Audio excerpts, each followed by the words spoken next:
कि हड़प्पा संस्कृति का प्रसिद्ध स्नानागार किस नगर में स्थित है। ऑप्शन नंबर डी सही हो जाएगा। मोहनजोदड़ो में किस घाटी की सभ्यता प्रमुख रूप में थी। तो सिंधु घाटी शहरी रूप में थी।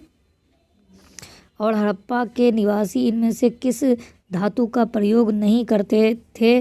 तो लोहे का प्रयोग नहीं करते थे। अगला प्रश्न है कि कांसे की एक नर्तकी की मूर्ति प्राप्त हुई कहाँ। तो मोहनजोदड़ो से प्राप्त हुई। निम्नलिखित में से कौन सा आहार हड़प्पा संस्कृति के लोगों में प्रिय था। तो गेहूं था। ऑप्शन नंबर सी सही हो जाएगा। आर्यों के सवाल है कि आर्यों के सवाल नंबर 44 है कि आर्यों का आदि देश मध्य एशिया था। इस मत के समर्थक थे कौन। मैक्स मूलर थे। ऑप्शन नंबर डी सही हो जाएगा।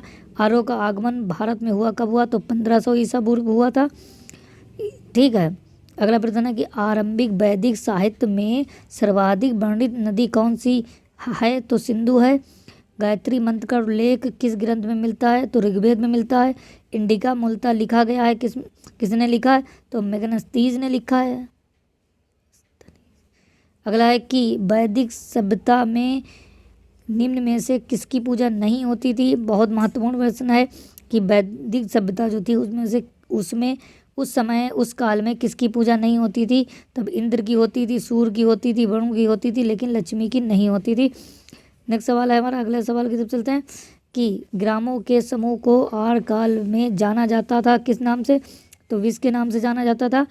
वैदिक काल में राजा को कहा जाता था, क्या कहा जाता था। राजन कहा जाता था। राजन। और भारत में सबसे पहले आए कहाँ से। पंजाब से। दीन इलाही धर्म किसके द्वारा आरंभ किया गया। तो अकबर द्वारा आरंभ किया गया। अगर आपसे प्रश्न पूछा जाए कि अकबर का जन्म कब हुआ था। तो 1542 ईस्वी में हुआ था। इस चीज़ को आप याद कर लें। नेक्स्ट सवाल की तरफ चलते हैं। नेक्स्ट सवाल है हमारा कि निम्नलिखित में से